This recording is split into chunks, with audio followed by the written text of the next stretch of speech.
Before we get into this Bizgnus interview, we're asking for your subscription and for your feedback on this and all of our Bizgnus interviews that you'd like. Just scroll down and click on the subscribe button or leave your comments. Thanks.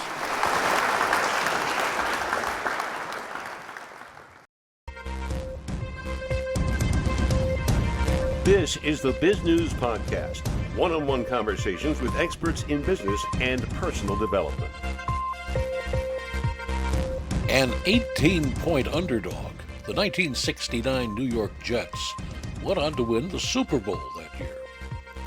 The so-called Hitless Wonders, with the worst batting average in the American League, the underdog Chicago White Sox, went on to win the 1906 World Series.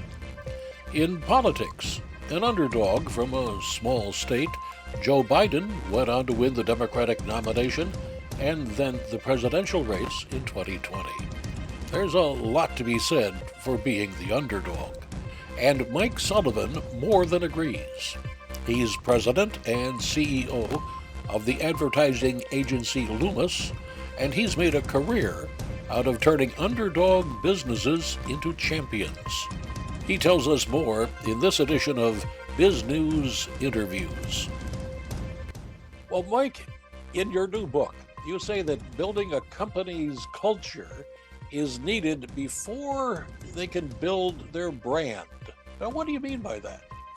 Well, Doug, I'll tell you what, company culture and brand are really, I call them first cousins. They need to work very strongly together. So if you've got a company culture that is incongruent, as we say in the book, with your brand, you're not going to get the results you're looking for. So if your employees, for example, aren't aligned with your brand's purpose and they aren't pulling in the right direction, the customer experience is going to be off.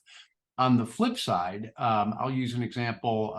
Maybe you're familiar with the Container Store. It's one of my wife's favorite stores, and they've got them in locations just all over the country. Well, Kip Tyndall, the founder of the Container Store, he likes to talk about putting employees first. You know, the old mantra is we put customers first, not employees. He reversed that. If you get your culture right and you're taking care of your employees, everything that spills forth from that point forward is good and aligns with the brand. So getting really clear on your brand values, hiring the right employees, taking care of them first and foremost, these are the kinds of things that can really support and enhance strong brand performance. Well, Mike, how did you do this in your company? Well, that's a great question. So building culture takes patience, and it takes time, and it takes leadership. So first and foremost, I was really clear on my own values. What kind of a workplace environment did I want to create? What's important to me? So I got very clear on those values. And then I went out and I recruited and I found people who shared those values. When I came into this company, it was actually a going concern. And the values and the culture did not reflect, frankly, where I wanted to go as a leader. And so it took time. It took time recruiting the right people into the organization and making hard choices about people who were here. And sometimes that's very difficult. You might have high producers who are culturally incongruent. Maybe they're folks who have bad tempers or don't cooperate or play well with others. And sometimes leaders resist making the difficult decision to let those folks go or move them out of the organization. But that only delays the difficult job of building the kind of culture that you want. You've got to make the hard decisions as a leader to curate and cultivate that culture. So obviously, this has got to be a continuous process. As you went through it with your company, what problems did you run into in trying to achieve your goals, and how did you solve it? Well, Doug, I think mostly it comes back to alignment problems. So again, it goes back to hiring the right folks and making sure that they're aligned with you. So, you know, when people aren't aligned with you, they've got their own agendas and they're going to be trying to push in different directions. Nothing but problems sort of result from that kind of misalignment. I can't sort of cite some specific examples off the top of my head. And one of the reasons for that is that I like to forget the bad stuff. But the good stuff is, you know, when you get folks who are eager to participate in a culture, eager to build it, all sorts of good things happen. So we're a challenger brand agency. So we have a very unique and specific position in the marketplace. We like to work with challenger brands. So one of the things that I've done is I've recruited people who really have a heart for helping challenger brands. A lot of people in advertising and marketing, and a lot of people in the professional world love to work with the category leaders. They want to build that resume with the big badge brands. I'm really looking for people who are very interested in helping entrepreneurs, people with restricted resources. You've got to sort of outthink, not outspend the competition. That attracts a very different kind of individual. So again, getting those folks into the organization, getting them aligned on what we're trying to do, I mean, that's just critical for building the sort of culture that we've got here at the agency. How were you able to maintain those strict standards if you were to come up against a customer, a valued customer, one you really needed, who didn't really subscribe to it? Well, we've done that. We've had to make those difficult choices, Doug. I've passed on a lot of business. In my case, I try not to get into relationship with clients that don't share our values, or at least share enough of our values. It's very difficult to get a perfect match. When you do get a perfect match, it's magical. But I've passed on all sorts of opportunities, frankly, that would have accelerated the revenue growth of the organization dramatically, but would have ruined the culture. And I won't share specific company names, but some are outright unethical. Some just have very radically different values. They're here to do different things in the world than my organization is. And so you just want to be smart on the upfront, because once you bring on a client, or once you start working with folks who are dramatically misaligned, that creates all kinds of problems. You lose quality people. You can't advance your own interests, and things generally don't trend well from there. Mike, as you did research for the book, I'm sure it just didn't come off the top of your head entirely. What really surprised you that you hadn't expected to find? Well, I think what surprised me the most was how tightly, and this is why we actually appended the title here. So the title of the book is The Voice of the Underdog. So we were going to talk about challenger brands, but how challenger brands create distinction by thinking culture first. So, when you go into ratings and reviews, when you look at lists of best places to work, they strongly correlate to performance success, and marketplace success. So I was surprised in doing a little bit of the research around best places to work. You run down the list of companies that make up those lists, the companies that really prize and privilege employee experience, they outperform their competitors radically. There's a guy named Raj Sisodia who wrote a book on conscious capitalism. I forget the title of it now. It might just be Conscious Capitalism. It's a great read, and it underscores that very point. I sort of discovered it on my own, and then I read the book, and he shows that companies that operate based on conscious principles, conscious leadership, and there's a variety of other principles that attend to that, outperform their peers by a dramatic proportion. So I think that was probably the biggest surprise, but it was also a happy surprise too. Well, Mike, probably every business owner has those moments at 2 o'clock in the morning where they second guess themselves. How did you get beyond those moments?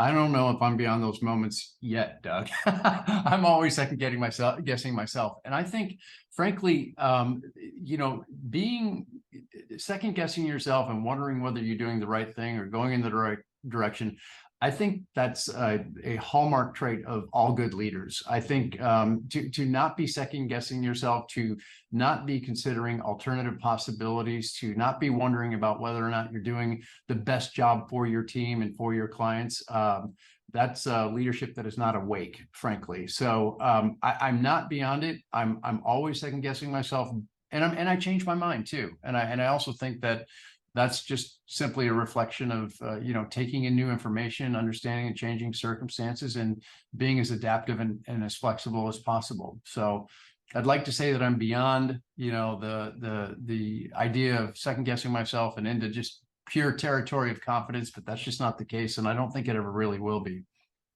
How do you pass along to your staff your values? Well, first of all, and I'll use a quick example of this. So there's a great brand, and we're all familiar with Chick-fil-A. I don't know if you ever go to Chick-fil-A, but a lot of people do. A lot of people love their food. I was listening to a radio show with the founder, Truett Cathy. This is years ago now because Truett has passed on. But the radio show hosts were asking him, because Chick-fil-A is famously friendly. People give them high marks for their great service, their great attitudes, the great employees. And the show hosts asked Truett, they said, well, Truett, how do you train your folks to be so polite? And he says, my gosh, I don't train people to be polite. I hire people who are polite. So my answer there is, in terms of getting people to align with my values, first of all, I go out, I'm very clear on what my values are, and I go out and I hire people who share my values, because you can't change people's values. And again, that goes back to our discussion a minute ago on culture, getting the right people in the boat, getting them on the right seats. As the name of the author is escaping me, but it's Good to Great. Jim Collins, as he talks about, that's just so critically important. Getting the right people on the bus and then figuring out where they need to be seated is, I think, that a very important role for leaders, and it never ends. Does that take you away from the creative process? I'll tell you what, at this point in my career, I'm involved with the creative process, but only tangentially. And that's kind of a disappointment to me, because I really do love the creative process, but I've got an awesome creative director. I've got a great creative team. I think the business of running a business does definitely take me away from the business that I got into. So I work less in the business nowadays than I do on the business as a leader, and that's been sort of a 20-year journey. That's sort of the whole move from scrambling to scaling. We get into whatever it is that we're doing because we love what we do, and I do love advertising and marketing, and especially for challenger brands. But the bigger the company gets, the more it grows, the greater my obligation is to make sure that it remains a going concern on behalf of everybody who's just pouring their hearts and souls into making this, the place that it is. And that does sometimes result in those 2 a.m. Wake up calls. It really does. Yeah, it really does. Absolutely. Would you give our viewers and listeners a couple of concrete tips on how they can get started down this road?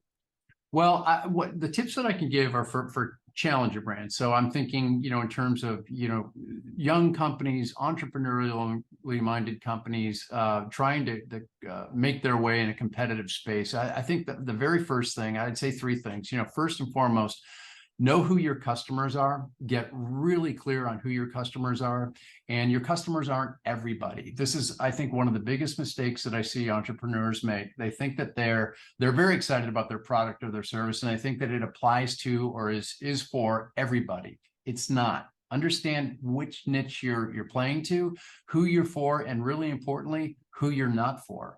The second thing that I would say is get really clear on what makes you different and unique, to those customers. So differentiation, why are you relevant to these customers? What makes you special to them? What are you trying to be best at? And then the third thing I would say is, and it's awfully tempting to try and do this, don't look at the category leaders. Don't look at the big players in your category and try to replicate their strategy. It won't work for you. Category leaders, like Coke and Toyota and some of the other giant brands we think about, they can spend their way to success. Challenger brands can't spend their way to the success. They've got to outthink and not outspend the competition. So, really focus on developing a strategy that works for your unique situation, your unique product or service, and what your unique challenges are. So those are the three things I would pass along.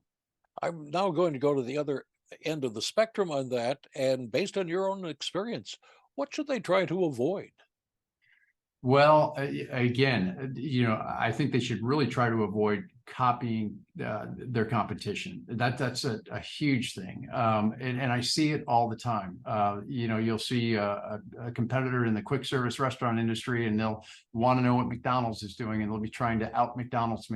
It just does not work. I would say, avoid hiring the wrong people. I think that 90% of our problems as employers start with hiring the wrong folks. So again, avoid just running down a path, avoid delaying or not leaning into and understanding what your values and your mission is in the marketplace. Avoid just sort of moving ahead without a plan that is mission and values based, I would say. As you look back over the 20 years or so that you've been running this company, what would you do differently that you now have the knowledge to do that just wasn't apparent back in the day?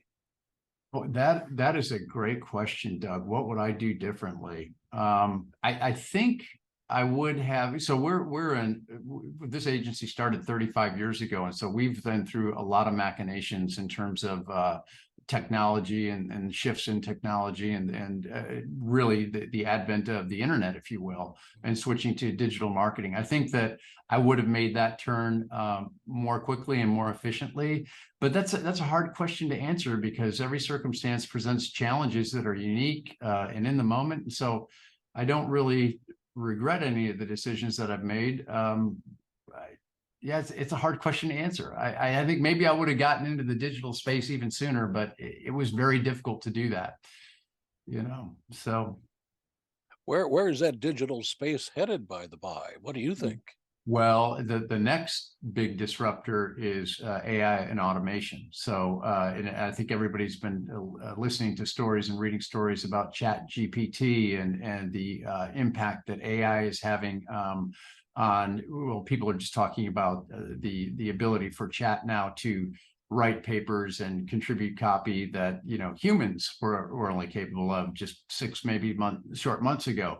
Well, this is changing everything. Not only can it write copy, it can write code, it can give you macros for your Excel spreadsheet. I mean, I think the disruption that AI is going to visit upon the business landscape is going to make the digital revolution look like child's play. And I think a lot of folks share that opinion. I think that's certainly, for me as a leader of a marketing communications firm, that's what we're trying to get our arms around. It's like, how can we use this technology to enhance the services we provide? What's going to be disrupted? What's going to be displaced? Lots of big questions around that. I know that's on the mind of all of my peers in the advertising industry. And I'm sure it's on the mind of many entrepreneurs listening to your podcast. I mean, if you're in accounting, if you're a lawyer, if you're, any other kind of specialist, what will AI disrupt in your field, and how will you deal with that? I think these are questions that are pretty pressing at the moment. And if AI becomes more imaginative than the average entrepreneur, that's going to be an interesting day. Well, Doug, I think that is going to happen at a certain point. I don't know if you were following what happened last summer at Google, but there was a Google engineer who was writing code. And if I get the story right, I think he said that the code had a soul, and Google came out and in their own just quick way put it to rest by saying, no, it doesn't, and he's fired, which was, I think, kind of an awful response. But I look at this guy, it's like, okay, if he's an engineer and he's writing the code and he believes this, I think he's sort of an early casualty in what is going to become pretty commonplace in the next 4, 5, 6 years, where people are going to believe that the machine is sentient. And so what happens at that point? I'll forget the name of it, but it's that recursive learning that is going to be taking place for machines, and they will, outpace our own capacity for even, I think, creativity at some level. So that's a kind of an interesting prospect, isn't it? Well, that's a 3 a.m. wake-up call. Yeah, for sure. It really is. But I think the question is, okay, so how can we use that to enhance what we already do? It's not going away. It's a tool that's going to get sharper. It's going to put a lot of people out of business. The digital revolution put a lot of advertising agencies out of business. They just couldn't make the turn. Okay, here comes the next disruptor. How do we all make the turn? What is it that we're going to do to really grab a hold of this and use it to our advantage? And it's exciting, really. He says that with a smile on his face. Yeah, Mike, laugh or cry. Yeah, I guess you're right. Mike, what is your website where people can get more information? Yeah, the website is theloomisagency.com. So that's TheLoomisagency.com. And by the way, when we got that URL, we probably could have gotten TLA.com. But I think, again, as we were, living into the digital term, we didn't understand the importance of a short URL. At any rate, that's our URL. You have been gracious with all of your answers. But what would you like to talk about that I haven't asked you? Gosh, I don't know, Doug. I think that I always love talking about challenger brands. I think we've done a little bit about that. I would just say that I love the heart of entrepreneurs. I love the passion and the energy. And this has just been an interesting discussion. So I appreciate it.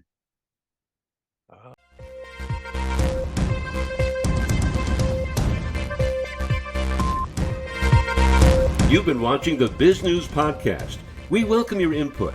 Send your email to editor@biznews.com. Thanks for watching.